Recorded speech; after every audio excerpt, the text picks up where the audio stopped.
Halo pemirsa, salam sehat untuk kita semua. Jumpa lagi bersama saya Feza dalam program Teras Negeri. Program Teras Negeri ini bisa Anda saksikan di kanal YouTube Tempo.co serta saluran digital TV Tempo. Tamu saya hari ini adalah PJ Bupati Bengkulu Tengah, Bapak Heriandi Roni. Halo, apa kabar Bapak? Salam sehat. Salam sehat, Semoga baik, sehat selalu. alhamdulillah. Luar biasa. Terima Alhamdulillah. kasih sudah datang di Tempo, Pak. Ya, sama-sama terima kasih juga saya sudah Sama-sama, luar biasa. diundang di Tempo. Terima kasih Bapak. Sebelum memulai ngobrol-ngobrolnya, saya akan membacakan profil singkat PJ Bupati Bengkulu Tengah, Bapak Heriandi Roni. Heriandi Roni dilantik sebagai pejabat Bupati Bengkulu Tengah oleh Gubernur Bengkulu pada 25 Mei 2022 dengan semboyan Maroba Kita Maju. Sebelumnya, Heriandi Roni adalah Kepala Pusat Fasilitasi Kerjasama di Sekretariat Jenderal Kementerian Dalam Negeri atau Kemendagri. Heriandi mengisi kekosongan jabatan yang ditinggalkan Ferry Ramli, Bupati Bengkulu Tengah yang habis masa jabatannya pada 22 Mei 2022. Pemerintah Kabupaten Bengkulu Tengah memiliki visi terwujudnya infrastruktur terpadu dan pelayanan publik prima menuju benteng maju dan sejahtera. Misi Kabupaten Bengkulu Tengah diterjemahkan melalui 6 cara. Pertama, membangun dan memantapkan infrastruktur jalan, jembatan, irigasi, dan perekonomian yang terintegrasi. Kedua, mewujudkan pelayanan publik prima yang didukung oleh birokrasi yang efisien dan efektif, serta aparatur yang profesional dan berintegritas. Ketiga, meningkatkan kualitas dan kuantitas pelayanan pendidikan dan kesehatan. Keempat, meningkatkan perekonomian masyarakat melalui pemberdayaan UMKM dan koperasi. Kelima, mewujudkan SDM religius yang berkualitas, mandiri, berdaya saing, dan berkepribadian. Keenam, pemanfaatan pengelolaan sumber daya alam secara bijaksana demi kelestarian lingkungan.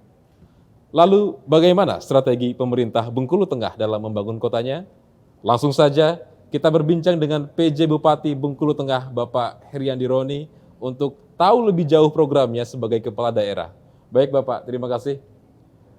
Nah, langsung saja Pak, bagaimana kita melihat pembangunan di Kabupaten Bengkulu Tengah saat ini? Silakan Pak. Ya, pertama sebelum kita menguraikan tentang kondisi pembangunan hingga saat ini di Kabupaten Bengkulu Tengah, perlu juga diinformasikan bahwasanya ketika kita menuju sebuah agenda atau melaksanakan sebuah agenda nasional untuk memilih kepala daerah yang berbasis kepada pemilihan langsung oleh masyarakat itu sedang diserentakkan secara nasional. Oleh karena itu banyak daerah-daerah yang kepala daerahnya kemudian habis sebelum perhelatan secara serentak ini, maka harus diisi oleh para penjabat,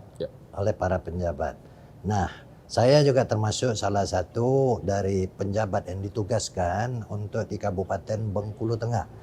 Karena itu tentu ketika kita berbicara program pada tataran ini, yang pertama adalah bagaimana kita bisa untuk mengawal sampai kepada penyelenggaraan pemilihan kepala daerah serentak itu secara tertib, teratur, dan kemudian tentu juga lancar dan sukses diselenggarakan.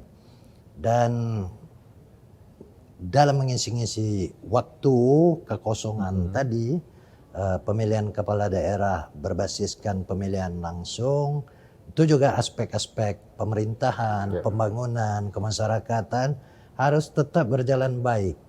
Nah, pemerintah pusat telah juga memberikan pedoman bahwa daerah-daerah ini persoalan kontinuitas, kesinambungan pembangunan itu, di mana pemerintah pusat memberikan pedoman agar dalam masa transisi itu ada dokumen rencana pembangunan daerah.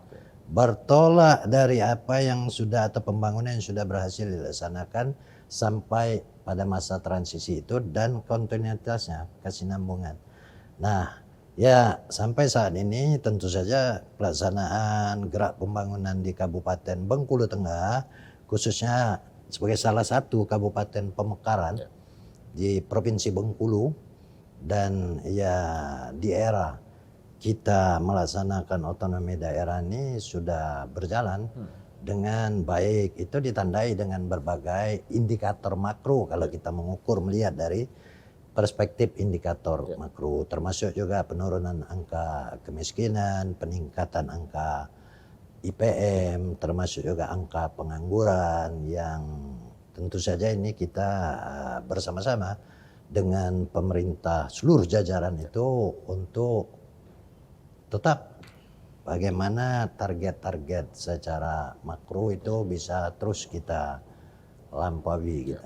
Dalam sekali lagi dalam kontinuitas laju derap pembangunan.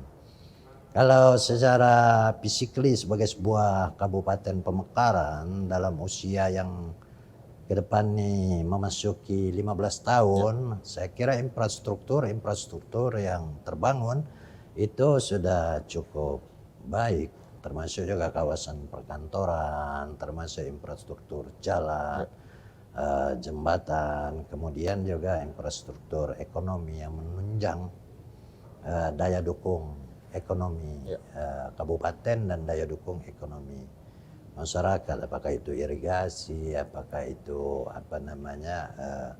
fasilitasi jalan tani dan lain sebagainya. Jadi tentu kita sekali lagi terus untuk membuat hal ini tetap berkesinambungan.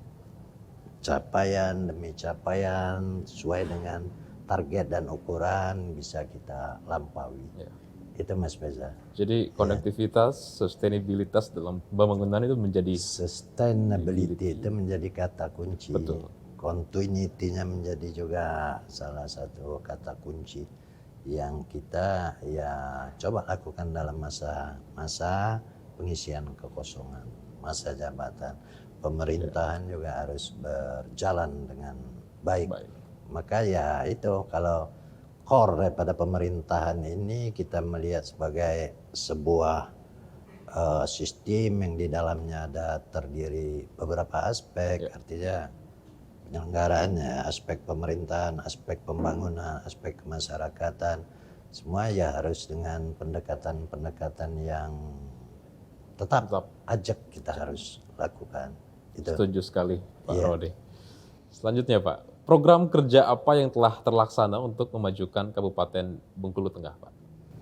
Ya, ini berbicara dari sisi yang mana nih? Dalam masa penugasan kita atau hal yang sudah yang sudah dan mungkin saat ini sedang dilakukan. Nah, jadi ya pasca pemerintahan yang kemarin di kepala daerahnya berakhir di paruh 2022 Mei, banyak capaian-capaian juga sudah terpenuhi. Ya misalnya tadi, ya artinya program-program sebagai sebuah kabupaten menuju kepada pemapanan gitu sebagai kabupaten pemekaran, itu program-program infrastruktur, perkantoran, pendidikan, kesehatan, rumah sakit dan lain sebagainya, termasuk juga program-program dalam upaya penguatan ekonomi masyarakat yang berbasiskan kepada pertanian, perkebunan, semua dilakukan, sudah terdapat capaian-capaian yang baik. Nah, termasuk juga bagaimana pemberian pelayanan kepada masyarakat dalam berbagai dimensi, termasuk daya dukung, ya birokrasinya, dan kita dalam masa, saya kira saya barangkali sudah hampir 10-11 bulan juga ya terus untuk memperkuat ceruk-ceruk yang memang dia bisa berdampak, kita harapkan untuk memprospek kabupaten ini secara menyeluruh lah dalam hal tadi mendorong kemajuan pembangunannya. Itu kita juga di sisi misalnya aspek pemerintahan, bagaimana kita memperkuat, memberikan endorsement terhadap upaya-upaya pelayanan kepada masyarakat. Tidak hanya pelayanan-pelayanan yang bersifat tadi di aspek-aspek kesehatan dan lain sebagainya, tapi juga aspek-aspek yang berkaitan dengan upaya-upaya kita untuk mempermudah arus modal masuk, investasi masuk dengan kemudahan untuk memberikan izin usaha segala macam. Itu yang coba kita lakukan. Jadi ya dari perspektif mana kita melihat bahwa perjalanan dari pelaksanaan pemerintahan dan pembangunan itu bisa tetap lancar dan baik. Ada satu capaian program juga yang menggembirakan ketika di sisi kesehatan kita sudah mencapai UHC, Universal Health Coverage. Jadi masyarakat itu dalam hal pelayanan kesehatan atau jaminan kesehatan sudah tercover. Tidak perlu menunggu waktu lagi sampai dia harus istilahnya masyarakat tidak mampu. Itu yang belum terdaftar kita bisa segera daftarkan. Kemudian tinggal peningkatan pelayanan di fasilitas kesehatan, puskesmas dan rumah sakit. Kita beri atensi untuk pelayanan kepada masyarakat itu. Baik, luar biasa sekali Pak Heri. Nah selanjutnya Pak, bagaimana mensinergikan program pembangunan di Kabupaten Bengkulu Tengah dengan pemerintah provinsi Pak? Sebagai kabupaten penyangga, ini menarik nih Pak. Ini cantik nih, saya kira kita harus ya berawal dari titik pemahaman kita tentang sistem pemerintahan yang kita pilih untuk kita implementasi di dalam negara kesatuan ini. Ya kan? Ada pemerintah pusat, pemerintah provinsi, pemerintah kabupaten kota. Pasca Undang-Undang 23, semua urusan kewenangan dibagi habis. Pusat kerjakan apa, provinsi kerjakan apa, kabupaten kerjakan apa. Sampai persoalannya adalah lainnya. Bagaimana mensinergikannya agar semua resources kita dalam mengatasi satu prioritas tertentu bisa sejalan. Nah oleh karena itu di kami tentu saja kami merujuk betul berpedoman tidak hanya RPJMN tapi juga RPJM provinsi. Dokumen-dokumen ini apa yang menjadi atensi dan program kebijakan dari pemerintah provinsi dalam 1 tahun berikutnya atau tahun berjalan bisa sinergikan. Provinsi orientasi bagaimana pengembangan daerah wisata. Nah, kita mempersiapkan daya dukung juga kegiatan atau hal yang sejalan selaras dengan apa yang menjadi program provinsi. Dan semua dia sudah ada di dalam peta jalan, ibarat dokumen perencanaan. Dan tentu saja ini ritme, koordinasi ini memang menjadi peran pemerintah provinsi. Pemerintah provinsi ini kan perpanjangan tangan pemerintah pusat. Perannya adalah koordinir, bina, awasi, supaya on track semua termasuk kabupaten kota. Nah itu juga satu poin penting. Ketika kalau tidak terjadi sinergitas keselarasan, provinsi mensemprit kabupaten kota itu kan di dalam sistem kita, sistem pemerintahan kita. Maka kita kenal inilah desentralisasi secara berjenjang, urusan-urusan tadi dibagi habis setiap ini koordinir secara berjenjang. Itu dengan membangun sinergitas bersama. Sinergitas bersama itu pada akhirnya kuncinya kan ya Pak ya. Sistem kita buat memang sistem itu kalau kita baca memang untuk keselarasan, untuk sinergitas, untuk implementasinya tidak beragam-ragam. Meskipun kreativitas dan inovasi itu juga bagian daripada ruang yang dibuka dalam sistem besar pemerintahan daerah kita. Dinamika ya Pak ya? Dinamika. Nah selanjutnya Pak, apa saja potensi-potensi yang dimiliki Kabupaten Bengkulu Tengah yang ingin Bapak kembangkan? Nah ini juga menarik Pak. Wah agak panjang ini, agak panjang diskusi kita. Karena ya ada potensi-potensi. Di samping saya sampaikan tadi, pertama daerah Kabupaten Bengkulu Tengah ini secara luas wilayah itu ada 1.222 km persegi, 43-an ribu itu kira-kira dimanfaatkan untuk perkebunan, perkebunan sawit, ada juga sebagai daerah penghasil tambang batu bara. Nah ini tentu kita sudah bisa memahami bahwa perkebunan kayak sawit tadi mungkin lebih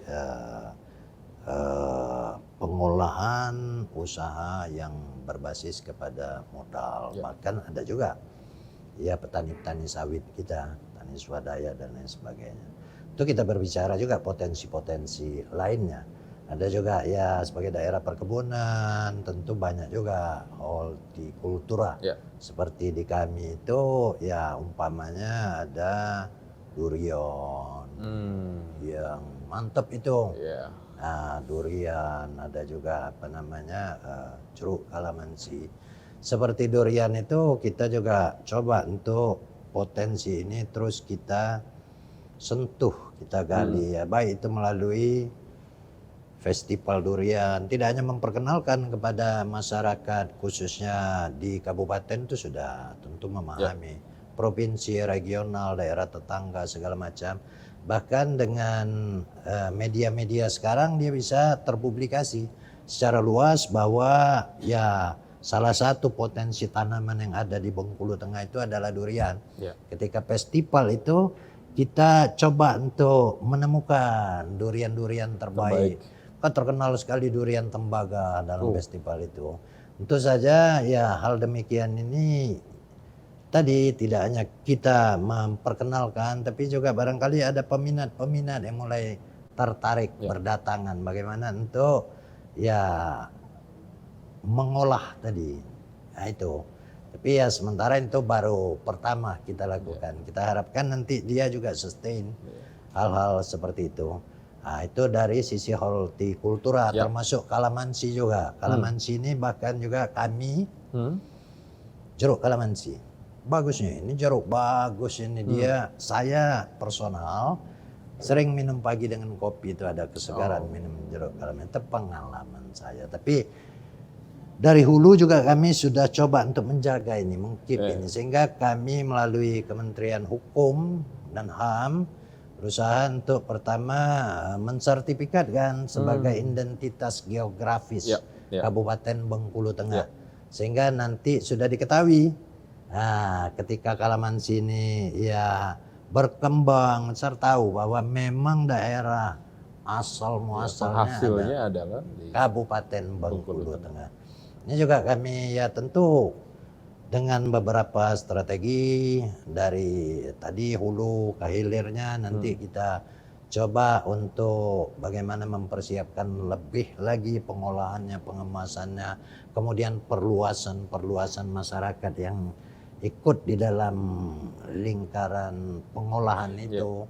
Tapi yang jelas hal-hal yang berawal dari upaya-upaya semacam homemade industri itu kita permudah dengan perizinan. Nah, itu dari sisi hortikultura.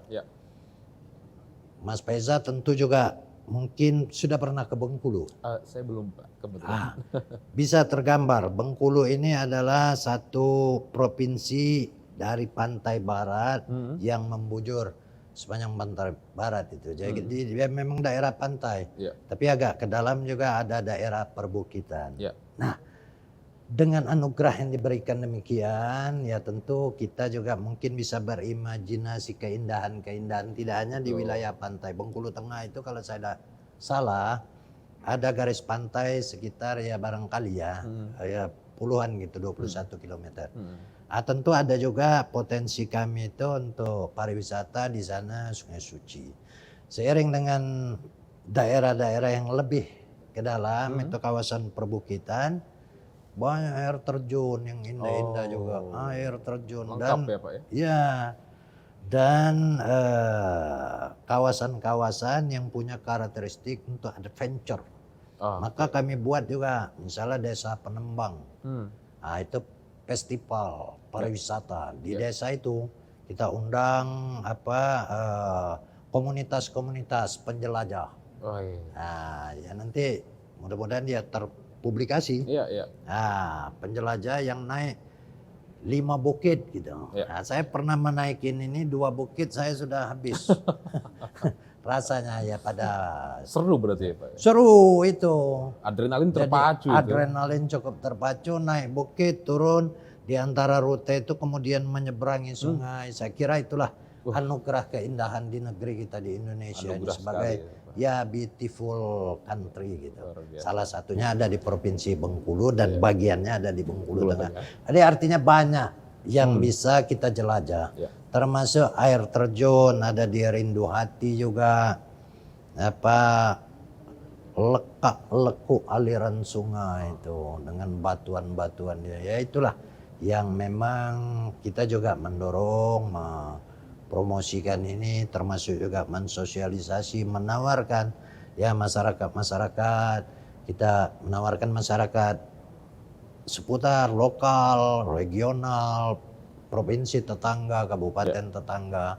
Dan kita juga terus menyampaikan kepada masyarakat kita untuk dapat menerima, berinteraksi secara baik dalam rangka kita memulai untuk mendorong potensi-potensi pariwisata. Betul.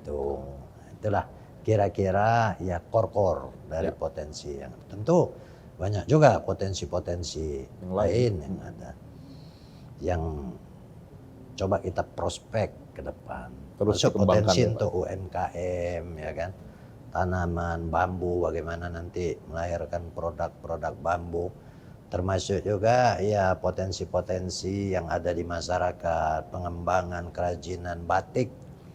Nah, kami sudah berbicara masyarakat, tokoh-tokoh masyarakat, tokoh adat untuk memutuskan corak batik dari Kabupaten Benteng ini. Kabupaten Khasnya. Bengkulu Tengah ini dikenal masyarakat di sana sebagai Kabupaten Benteng, singkatan dari Bengkulu Tengah. Meskipun ada Marlborough, tapi dia di kota Benteng. Itu juga menarik tuh, Pak. Itu. Ya sejalan lah. Yes. Itu. Baik. Nah, selanjutnya Pak, kita beralih ke kesejahteraan masyarakat nih, Pak. Bagaimana kesejahteraan masyarakat Kabupaten Bengkulu Tengah saat ini, Pak? Saya melihat bahwa